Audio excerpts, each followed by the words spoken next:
Welcome back to Kingston, Jamaica. Chris Chavez here with Anderson Emerald, Aisha Pratt-Lear, and Eric Jenkins as we recap all the amazingness that was Day 3 of Grand Slam Track Kingston.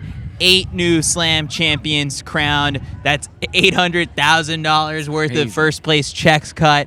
And from start to finish, it was once again another electric day here at the track. This was wild. This was like the cap off, the perfect send off or the perfect start for a Grand Slam track. I felt the energy. I went into the crowd a little bit, before things started, and everyone loves it. So this was good. Aisha, what'd you think of the last day? Great success, resounding success. Everybody was in such a good mood. I think people felt the gratitude of having the first slam here. It was perfect. Eric? Same thing. Super fun. We were in the grandstands the whole time. The crowd was incredibly fun. We're cheering for everybody.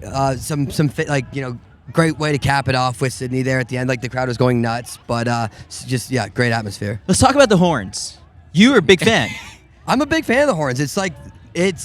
There's always energy. It creates some noise, some fun. You don't see it in the States. We're about to change that. We should bring it to Miami. Bring horns. Right? That's good. We trickle them into Miami. Yeah. It's an easy. We're smuggling horns. Yes. Into the States. New business idea. Yeah, new business idea. We're like the horn cartel, right? We bring in the horns to the States, and we eventually we eventually bring them to Eugene. They're fun. They people will hate them in the Eugene. This but is what I was they're saying. Fun. This is what I was saying in the first preview of the weekend. I got asked. I was a home athlete in Hayward Field. And I was a home athlete here. What is a better crowd? And now I said the energy, the noise, the vibe, the dancing. It's more fun. Yeah, because even if attendance lagged, right? Because of whether it's Sunday, people it's religious observations and all that kind of stuff. For the people that are actually here, it was pretty loud, especially when the stars hit the track. Yeah, it was. It got so loud. Even the first event had the Jamaicans set things off, which I think kind of set the tone for the entire night or the entire afternoon. Yeah, perfect segue, Anderson, is let's get right into just sort of Listen, I'm trying out here. Yeah. Anderson's like, if you're going to make me stand in the sun. Yeah. Listen, I'm like 2 hours. I got solar eclipse going on right now. My head is... All right, let's kick it off with the women's short hurdles 100. Which was a really fun event because, again, we came into it being like, who is the actual fastest over the flat 100? And today we saw a Jamaican 1-2. Danielle Williams, a challenger, comes away with the victory in, let's see, what was the final time on this one? 11.54. 11.54. I mean, but as we rattle off some of these times, the funny part is that all of them wind aided. Everything. Because... Or headwind. Not aided, but I'm like, what? 11.54. You're like, that sounds fast. That headwind was detrimental to times. But guess what? It's not about times here. It's all about the competition. And so Danielle Williams comes up clutch because that's a huge 12 points for her to win the slam. And she was second in the 100 hurdles and just barely edges out Akira Nugent, who a lot of people would have seen as she's got the fastest PB, but today you throw times out the window. It was just about beating the person in the lane next to you. Yeah, again, this set the tone for the day because you had Danielle Williams getting the win in the 100. You had Akira Nugent in second. A couple of the fans were like, "Oh man, Jamaicans haven't been doing as well, right? They haven't won any of the events, that over the past couple of days." This was an amazing performance, and Danielle Williams. 10 years ago, she was a world champion in the 100 hurdles. She also won Worlds in 2023. Now she comes here to something that didn't even exist 10 years ago and is coming away with $100,000. That is insane. And to do it at home was crazy. I think when I sat down and chatted with her really briefly, she turned to Mac and I, and she was like, that was my first flat 100 since 2017, I think. That's crazy. And so, it's really fun to see, and kind of now we have an idea. Again, there's still a little bit of mystique over the hurdlers running the flat 100 because of the win today. But I think you run that race 10 times, you get 7 different outcomes in different orders. Maybe 10 different outcomes. Yeah. So that one was really fun. I will say, I was thinking about this in the last 24 hours. I am not surprised that the Jamaicans went 1-2. Think about, you were here a week ago at Champs. The level of athlete, of sprinter in Jamaica is so high. The level of coach, of high school coach is so high. My experience being at national team camps, Jamaican sprint coaching is very highly technical, and I think you could see it in Danielle and Akira's technique.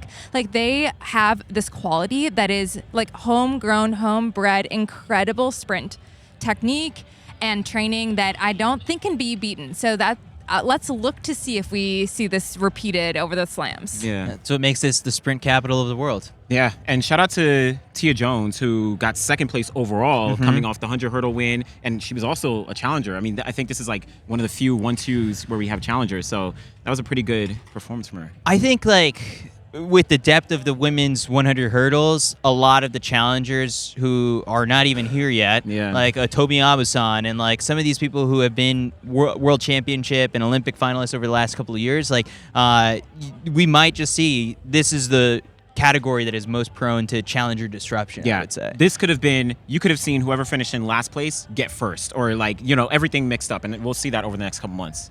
Next race that we had today was the men's long hurdles, 400 meters, where Alison dos Santos comes up clutch in the final, 50 meters of this race to pass Chris Robinson, I believe it was, who took it out super hard. Even Caleb Dean went out quick, and Alison dos Santos just kind of employed, a very patient race where he didn't make any big moves until he had to in the final stretch. And he was telling me afterwards, he's like, I wanted 12 big points because there's that 5th prize at the end of the whole entire series, and that's the $100,000 to the Racer of the Year, which now Kenny Bednarik and Alison dos Santos are tied with 24 points each because they both swept both of their respective events. Yeah, this was a very, very competitive race, right? We had, like you said, you had Chris Robinson. He went out like a shot, for the entire 350 meters, led the race. Caleb Dean was right next to him, but like you said, dos Santos,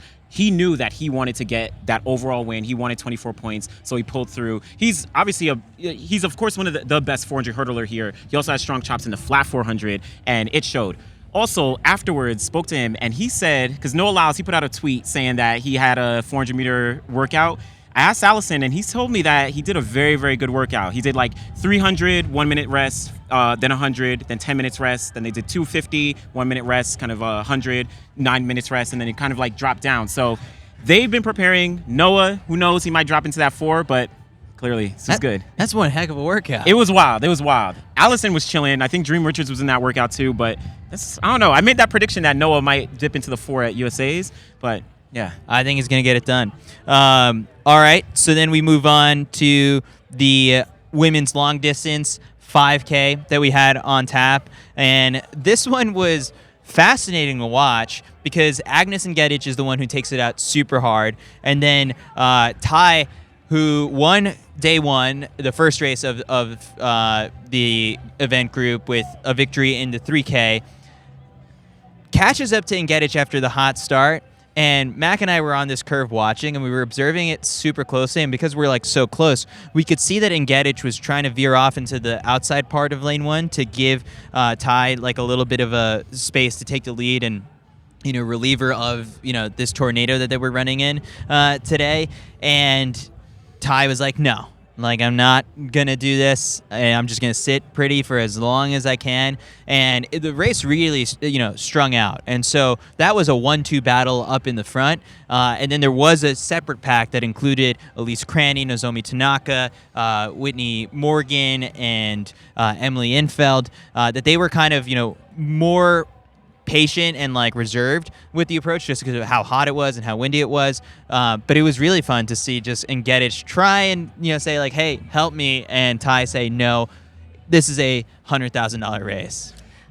Well, I mean, first off, like this was, you've seen the men go out and with these distance races run slow and kick. the women today, they ran hard. That was an honest pace. This was a very hard pace in brutal conditions. Incredibly hot, very windy. Right away, like they're running hard, strung out. But yeah, Ejgayehu kind of ended up just being a perfect pacemaker for Taye. Like, went out hard and too hard. Like you knew within the first mile that like she's not going to sustain this, and that Taye was going to eventually reel her in. And then as soon as she did reel her in, Ejgayehu did move to the outside of lane 1 and was hoping for a little bit of help. I don't know. Of course, you're not getting any. You're not going to get any. Like this is your like. You made your bed, now you got to sleep in it. Yes, yeah. Right? And So, Taye is sitting back there like, yeah. you tried to hurt me with the 67, 68s that you threw in there. I'm not going to do anything for you. Yeah, no, it just ended up being and the thing is, they didn't, usually when that happens, they don't, someone doesn't come to help, they slow down a lot, but that never, No. they still kept it kind of But it was- around the same pace. But I think that was kind of a smart point, because at one point they had a 130-meter gap. Yeah. Like they were Yeah. way, way ahead. And Agnes Ejgayehu was just kind of holding the outside of lane 1. She ran much farther than 5,000 meters today, but she was kind of keeping an eye on the back of like, well, you know, I got out-kicked 2 days ago. I don't want this to happen again by more people back here. I'm going to actually keep it going. So she did a really hard job by running quite fast in basically lane 2 for the whole last 2K. It was wild. The person who maybe had like the loneliest race of the whole day was Hagos Gebrhiwet, who was just caught in between these two packs, and it never really kind of made up a ton of ground on either one. And like the chase pack behind her eventually kind of almost reeled her in, but of that final pack, which was also really fun to watch, was this big move with about, 500 meters to go by Emily Enfeld, who, again, got the call super late to join this race, took up the first flight out of Atlanta, or where was she before this? Probably fly. Yeah, wherever it was. Gets here, finishes last in the first race, kind of admitted to feeling a little bit flat, but then what people, I guess, are going to get to familiarize themselves with when they start, getting used to this point system, is that every place matters, and sometimes every second does matter. So Emily Enfeld surges, and it's a $15,000 swing where, she was last yesterday, ends up 5th today. That was what the difference was in the final point standings. Not bad for someone who didn't have this on their schedule 2 weeks ago. The way her kick was very good. Lethal. I mean, it was, she's a veteran of this sport, like been around for a long time, medaled in 2015, in the 10. So it's just like her longevity has been very good, especially for someone who's had some serious injuries. So to see her close like that, obviously, like I feel I'm very happy for her. It's fun to see. Somebody just have a performance like that. It must feel great for her. It's got to give her a ton of confidence, too, thinking about the people that were around her that she outkicked, that had very similar circumstances. Elise Craney was in the same 3 races that Emily was in. Whitney Orton-Morgan was just coming off of World Indoors. So really, the playing field is equal. And for Emily to be able to take down these athletes in hot conditions must have her thinking about the future, about USA's, about a possible World Championships in Tokyo. So I hope she takes this and springboards to the next. Yeah, I kept looking over at Mac, and I was like, this is what Eugene could look like in that last weekend of July, first weekend of August, like when spots for teams are on the line. And today, like, Emily Enfeld was a winner. Yeah. All right, so that was... Yeah, I want to ask y'all. So Emily was, Elise was kind of talking about how the strategy of having such a small field, right? Not having a big pack. I wonder how that y'all think of that as you kind of go forward with the next couple slams. Yeah, I saw this too, just sort of in like the online discussion when they ran the men's 5K, and just how they're like, there's just too few people in this race. But I disagree. Like what Grant explained was just sort of it allows for more moves to be made, and you have more space to work with. Agreed, Eric? I guess you definitely have more space to work with. It's just something. I think it's just something new and different, right? It's like people are used to seeing 5Ks with 20 athletes. So the first time you see a race with 8, it's going to look a little bit different, but I think it's just something new. I think it's exciting, and it is easier to navigate with 8 people on the track as opposed to these big, large fields. I think it also makes you more self-reliant. Like you were explaining that Grant was sitting there thinking of a strategy and working it through himself. You don't have 3 bodies to pull you along for the ride. Like you really have to commit to what your strategy is. You are the one responsible of propelling yourself and making those own moves. Yep. All right. So that was the the women's long distance 5K. Moving on to the next one, it was the short hurdles 100 on the men's side, where we kind of predicted this. Sasha Zhoya was very dangerous, super young, has run a fast 100 for this group in recent years, and he takes the victory in 10:55. Yep. But I think what we need to discuss more than the actual race is just sort of the celebration. He was the that- star of the day. The Dude, star. like, Yeah. what did he Easily. Yeah. Like was I was crazy. thinking, as soon as he did that, everybody needed to do. Like it's like, Yes, yeah. the other like competitors should have heard that and said, as soon as you finish, you need to run right back in front of the crowd and just go nuts. Like Yeah. they were. It was like he was like a Jamaican had won. It felt Yes, like yeah. like people. Everyone was we, on we their were feet. right there Yeah, in the stands, and like people were actually like losing their mind. He came they over, really like were. did a little dance, shook the hips a bit, and people it was People like, lost their yeah. mind. Like all the ladies just jumped out of their seats. Yeah, like, like, it was, it's up on the screen right now. It's crazy. Truly incredible. Okay, hold on. We yeah. I'm sorry. What? This This is insane. what the hell is going How is that on? physically possible after running 100? Like, I did not That's see after- that happen. that's Yeah. after- When did this That's go? after the race. I was like, this is him on the block. no, imagine. He That's how actually he's kicked he's somebody just, else Yeah. in the head to his left and right. That's crazy mobility. Yeah, no, I do not have that. How did I miss that? I don't know. I didn't see it.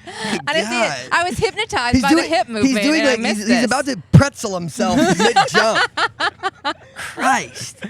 That's why they're going nuts. The women saw that. They're like, yo. God. He said he grew up a dancer, and that's why he could do Oh that. yeah, I can see Of course that. they did.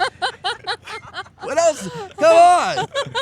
That's what a picture. Yeah. I think that is the Wow. shot of the day. That means, yeah. Like if we had like baseball cards, that's his card. Oh, yeah. yeah.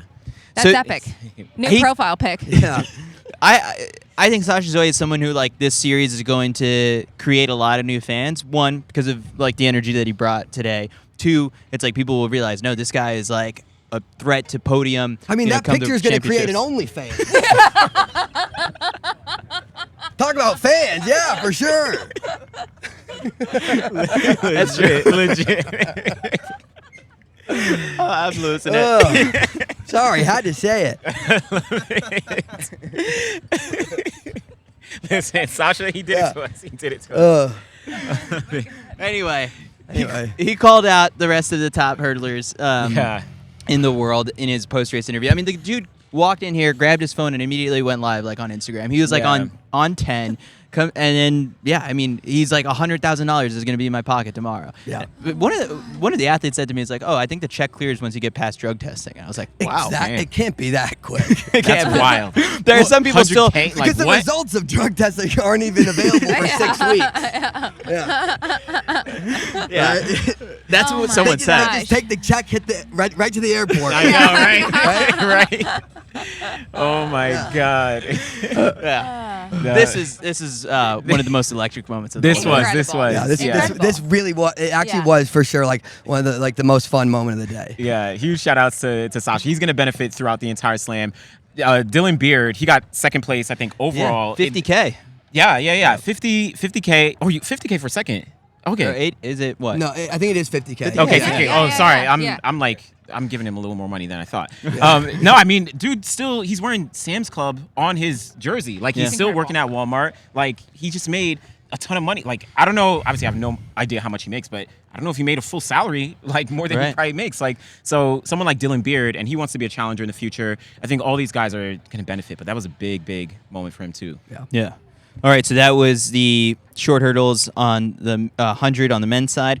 Then we had the short distance 800 for the men, and kind of was telegraphed, I think, a little bit after what we saw in the 1500, where Wanyonyi was the guy on the day, that this time around, we kind of just started thinking, like, this is the 800 guys' turn now to just establish themselves. Yeah. And they did that right from the gun. Marco Arop just taking the lead in a place that he's been in so many times. Then it was Wanyonyi, then it was Bryce Hoppel, and then a gap. And it stayed that way for most of the race. I mean, the 800 guys smashed them. Yeah. Yeah. Right? I mean, Exposed some people, yeah, too. I mean, it was really, I mean, obviously, like, you know Wanyonyi is going to be, like, coming out, like, the win. He's got a full head of steam, ton of momentum, but, like, great, like, Hoppel ran really well. Marco.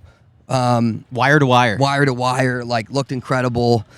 But yeah, like this, it's going to. I was thinking, like, you see the results, and it's going to be very interesting, like for the rest of these slams, how the 1500 guys want to play these races, because like these guys are such competitors. Like Josh Kerr, like dead last in this race, like not the very early in the season, but still. With as good of a competitor as he is, like you're gonna take some things into the next slam to not let these type of things happen again. But like the 800 guys, because Marco finished second overall. Overall, yes. Which I mean, because he was a non-factor in the 15 yesterday, and he was like, I got cooked. He got cooked. Right, and to now dominate the 8 and vault himself into second overall, like that's because I was assuming, like I looked at it and it's like, okay, a guy like Hawker finished third in the 15, and he didn't finish. He finished first, but as far as the 1500 guys went, but that doesn't matter, right? No. So it is very interesting, and it's like the format for the rest of these races, like the adjustments these guys will have to make to place higher. I think what we've learned in short distance is it is in the athlete's best interest to play to their strengths and to play to your strength 100%. Like commit, if you're a 1500 guy, commit to the 1500. If you're Marco, you're committing to the 800. Saving yourself for the next thing doesn't really work from what we've seen. Yeah. Yeah. The overwhelming narrative was that the 1500 meter guys would smash the 800 guys. That's what everyone was thinking coming into it. I mean, because it is like a strength. If both races are going to be very fast, back-to-back days, it takes a lot of strength. And I guess I mean, myself included, probably underestimated the strength of these 800 guys. I mean, especially Wanyonyi. Just ran 3:38 at altitude. But I mean, yeah, because also these 15 guys do have a lot of speed, but they just didn't make the 15 fast enough to run the legs out of these 800 guys. The lesson I think every competitor here learned from the weekend, especially the ones who will be racers at the rest of them, is the weight of the first race is so important. And if you get beat by someone that maybe you didn't expect to in day one, they already have a leg up on you on day two. And so people are going to learn the system. I think the athletes, now that it hits their pocket a little bit differently, are also going to be like, you know what? This is what I think we have to change as a group, going into the next slam. So, I mean, everyone is learning right now. So this was great. I will also say a side note. So I was speaking with Wanyonyi afterwards. Yeah. Got a chance to speak. He was chill. He said that he loved the Jamaican crowd. It felt like Kenya to him. After I, stopped talking, whatever, he taps me on the shoulder. He's like, I have a message for Usain Bolt. So I'm like, that's how cocky he is. Yeah, like he was. So I pull up the phone. He's like, I have a message, and like you can check it out on the City of Smack YouTube channel. He's like, Usain Bolt, I'm your biggest fan. I love you. Thank you, everything, whatever. I want to meet you one day. It's mad random, but He's feeling himself so hard. He's like, right now. you have his number, right? I know. I'm like, yeah. He's like, this is a good platform to do this. I love also, that. like, to circle back, like, actually, I'm not done Yeah. here. Yeah. I got something So for random. you. He's like, you'll regret this for the rest of your life if you don't do it. I'm never going to see Anderson ever again. Until we see him, in a couple weeks. Like, but whatever. All right, so let's move on over to the men's 3K, which, to set it up, like, what did we predict? That the East Africans, Hagos Gebrhiwet, Attila Hunbekele, would not leave this one to a kicker's race, make it fast, make them hurt. It's hot. And they did just that, with Gebrhiwet just taking off and Bekele following him. And that was just sort of, the race for the win in this 3K, which held some weight for sure. come the standings because Gebrhiwet could propel himself all the way up to first with 12 big points. The caveat is Grant Fisher went to Stanford, has a couple degrees, and knows how to do some good math. And he said, I just need to finish third overall or beat the guys around me. And he knew just that. And when, the rest of those guys take off, he just looks around and he's like, this is where I need to be. I can win this race. And he, it came down to 6 guys with 400 meters to go. And Grant just, outkicked them once again. I mean, this is like kind of where the tactics of the slam come into place. Like, as soon as you get to the stadium today, you know that it's not going to be a fast race. Like, very windy, very hot, middle of the day. Like, these guys aren't ready to run, 7:30 in these conditions. Or maybe they were, but they're especially like Grant is played it incredibly smart. I only need to beat these guys that finished right behind me. In the 5K previously, but it was and it actually was pretty close. Like Cooper was like they had to close didn't have it easy, had to close really hard, but I mean Gebrhiwet ran 7:51. Yeah, fairly respectable given these conditions. But the separation, it looked like he ran 7:18. Grant played it incredibly smart. I'm sure there are people online that are like, because it is interesting to finish, a few 9 seconds back or whatever, and pick up the win in the Grand Slam. And it was close because he won by 1 point. By 1 point. 1 point. But that's all he needed to do. He came home with the win. Overall, it was awesome. Yeah, he was very vocal about just sort of he knows that there's going to be people out there who are going to criticize, the format, and he's like, well, I think at the end of the day, it beat me on the first day. He won. Yeah. It's you don't need to do. If they were him, is going to do that. It was a smart thing to do. Smart race. Also because he's a racer. He has 3 more of these to go. Yeah, for sure. This is not his only opportunity. He doesn't have to come in here and lay every single piece on the line. It was a very smart and savvy move. It's kind of interesting to think now, just sort of how that day 1 race, unfolded with Gebrhiwet making this big move. And online, it's funny because people were chirping Gebrhiwet a little bit in the comment section, being like, he's done this multiple times before. Now it's becoming his brand of taking it out way too hard with 600 to go and then not ending up in the medals or, finishing outside of a top 3. He finished second, lost by 1 point. He's a racer. He'll also be back against Grant in Miami. How do you do, because I'm going to assume that the schedule is going to flip. The 3K will be first, 5K will be second. What can I do differently now so I don't lose by 1 point? So the Gebrhiwet-Fisher rivalry is only beginning, I think. For It's sure. exciting. Yeah. Yeah. It's also Grant Fisher always has had a good kick, but he was more of a strength guy. His kick so far this year is fantastic, world class, really exciting to see. He says he's the best in the world right now. And the best kicker in the world. The best kicker in the world. Yeah. Oh no. He after his indoor 2 medals in Paris, his world records in basically every time he was touching the track indoors. Win at the first Grand Slam, he's on top of he is the guy to beat.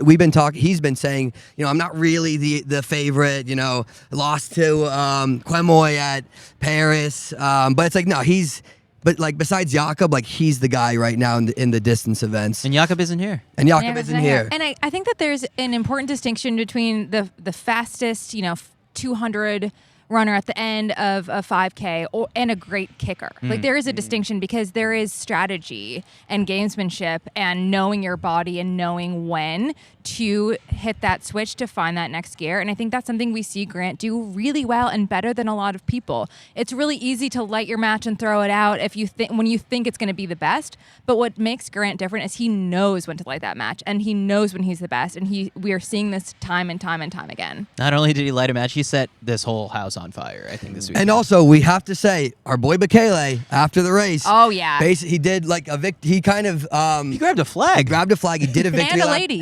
and he grabbed a lady. Yeah. What? Yeah. Oh, I don't know if it was his wife. Careful how you it was- phrase that. It was like he had a flag and there was a woman next to him. Oh, Okay. Yeah. Sorry. Grabbed the lady He from the assaulted flag. a lady. He did not. He No. pulled someone Alright. along with him No, to say like, he "Let's did the party." right thing. As soon as you Yeah. finish the race, no matter what position you finish, if you go over right in front of the grandstands, like you're gonna be a crowd favorite. They were losing their minds Losing their when minds. Bekele came Second over. favorite. Yeah. Second favorite of the It day. was really funny. He came through here. Like we didn't stop to chat all that long, but he like spots me. He's been watching our clips, and then Yeah. like he just like waved, and then I said, "Hey, you didn't run any extra distance today," and he like just started laughing, came up, dapped me up, and I was like, "I like this guy." Yeah. What did he finish overall for this weekend? I'm gonna say third. So he was fourth. Fourth. in the Fourth points. Yep. Yep. Cooper ends up third. Cooper ends up third. You know, a challenger. Yeah, challenger. What a weekend! Like awesome weekend for him. Yeah. Cooper seemed pretty thrilled, like walking through here and chatting with us very briefly. For him, similar to, like an Emily Infeld, where it's like, if a race like this unfolds come a championship, like he's right there. And now he has the confidence, like he can be close to Grant when moves are made. So that is what could unfold in Eugene down the road. For But sure. I think like you look at these guys and like a Cooper Tier, Bekele, you invite those guys back to a Miami or a Philly because now they have an understanding of like what it takes to compete at this level. And I'm so curious to see like how many people who already maybe know that they're going to be in Miami watch this weekend and we're like, okay, I've got an idea of what to do here, and it could be fascinating just across the board. All right, let's move on over to the next race, which was the Women's short sprints. Where we have another athlete who has swept both races. Melissa Jefferson-Wooden takes the 200 over Jenna Prandini. That final 50 was great. Crazy. I was seeing it on the screen, like on the side-by-side camera, and it was like Jenna Prandini was a little bit in the lead. Yeah. You saw Jason Sears a little bit, and then Melissa Jefferson just holding on and pulls away, and she got the win here. Just like Kenny B, who she trains with in the same group, 100, 200 winner. And we've been talking about it. She's not like a 200 runner, but, you've been advocating for her to become that new kind of 200 runner. Yeah, and she admitted to being like a little bit nervous because this was outside of her comfort zone. But no, in the final stretch, like there just was that little extra gear to get her past Jenna. And for Jenna to, come here on a whim's notice and walk away with $50,000, she said already, like from the moment that this league was announced, she's been all about doubling in the 1-2 her whole entire career. That it's a format that she wants to be part of all four of them. So, have her on reserve, or even not even as a reserve. Like she Should be is in the next proving one. to be a really strong challenger. I want to say, I think that for someone like Melissa, who's already now double, Grand Slam champion in the short sprints, she's going to be one of the favorites going into the next ones.